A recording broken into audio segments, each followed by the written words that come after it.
Now to our continuing coverage on the York County teen in prison for murdering his 12-year-old friend. Nolan Grove was 13 when he pulled the trigger. He's 15 now and in the York County prison, an adult prison. Seth Kaplan's been on this case. He joins us now. Seth. Alicia, no one on either side is really arguing against the idea that in Pennsylvania, as in most states, the law very much permitted charging Nolan Grove as an adult, sentencing him that way, and indeed sending him to an adult prison. There's a lot to be learned from this case, including for lawyers on both sides, like defense attorney Farley Holt. And I guess the question goes back is whether or not he should have been tried as an adult to begin with. Which could have happened in any state except California, the only state that prohibits charging children under 16 as adults, regardless of the crime they're accused of. Had Grove been charged as a juvenile, he would have been released no later than his 21st birthday. He was 14 when prosecutors decided to charge him as an adult, meaning effectively less than a 7-year sentence had he been charged as a juvenile.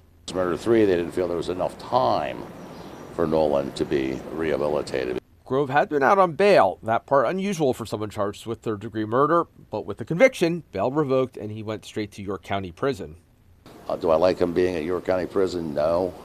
But at least I know he's safe there. I know they're going to keep a really close eye on him because they're certainly not going to let anything happen to a 15-year-old in there.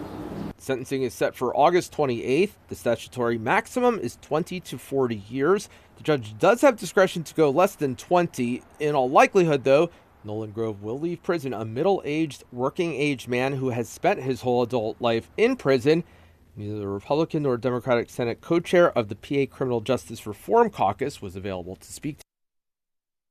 An organization called the Equal Justice Initiative argues against sentencing children as adults, citing studies showing people who were children when they committed a crime are less likely to commit crimes as adults than people who were adult offenders in the first place.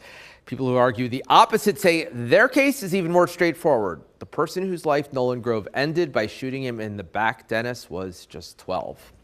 Seth, thank you very much for those clarifications.